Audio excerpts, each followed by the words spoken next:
So Landmark is the first thing that we're going to be releasing. It's the gateway to EverQuest Next. It's going to be an opportunity for players to get in there and help us to build the actual game of EverQuest Next. We're going to be rolling features into it so that players can experience them as soon as we're ready for them to. The new thing about Landmark, and the thing that's most special, is the fact that players can actually go into the world and literally edit everything.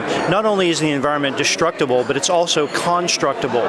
You can take our tool, which works like a game, within the game, and you can build literally anything that you would see. You can reshape the side of a mountain. You can build a giant castle. You can build old historical things. You can copy architecture from the real world or do something completely out of your own imagination.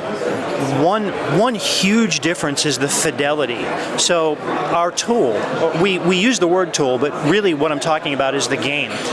Our tool allows you to shape and smooth things. We can make a perfect sphere in our game.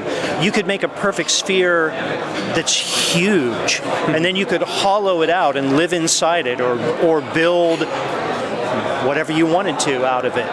Very powerful. It's fast to build. Our tools go beyond what you've seen in games like Minecraft, for instance, or other cube building games, where you can copy, you can templatize large structures, and you can plunk them down in other places very rapidly, so you can build a wall around a city very quickly. Not only can you share the things that you've built with your friends, but you can build with your friends. So we actually support cooperative building. So I own part of the world, and I can give you, my friend, permissions to be able to build with me.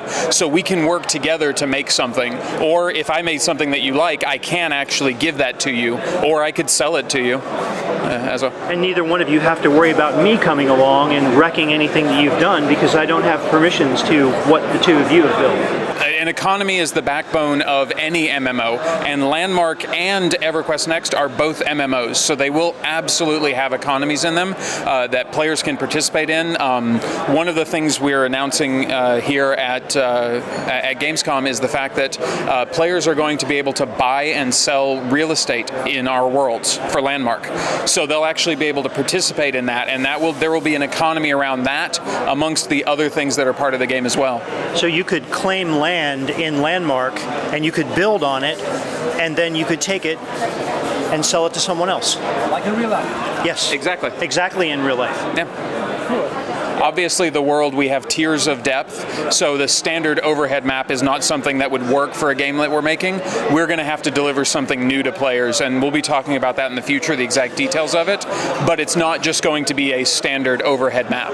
You will be able to expand your claims to encompass more areas so that you can build larger things. That is something that we will absolutely support in our game. Within a continent, it is completely seamless. But there will be opportunities and there will be places where you will need to zone or load between different, drastically different areas.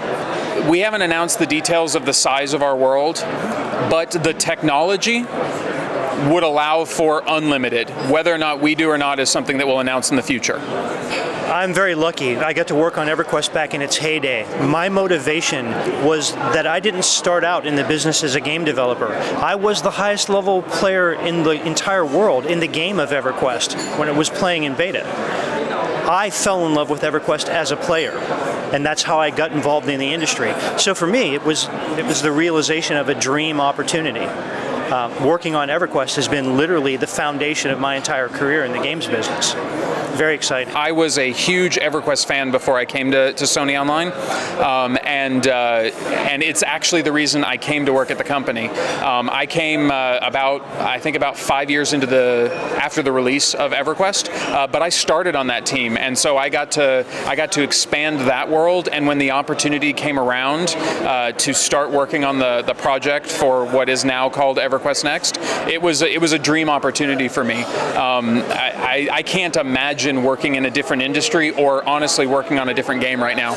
This game has all of us, the entire team, extremely excited. The details of the game that we've announced and what we're talking about here, I think it's captured everybody's imagination the same way it captured ours when we first started talking about it. Absolutely. Yeah. We've had ideas for many years, even going back to the original EverQuest, that we're finally getting executed on now.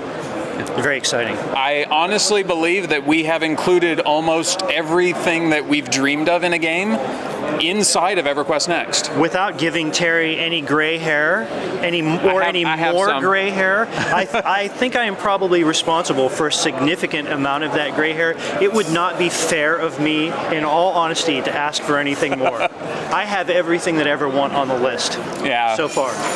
When Jeff started on the team, I was the technical director on the team before I moved into the producer role, and so Jeff and I worked very closely on some of the original ideas behind EverQuest Next. And I'll admit, Jeff did give me a few gray hairs along the way, but it's all been worth it.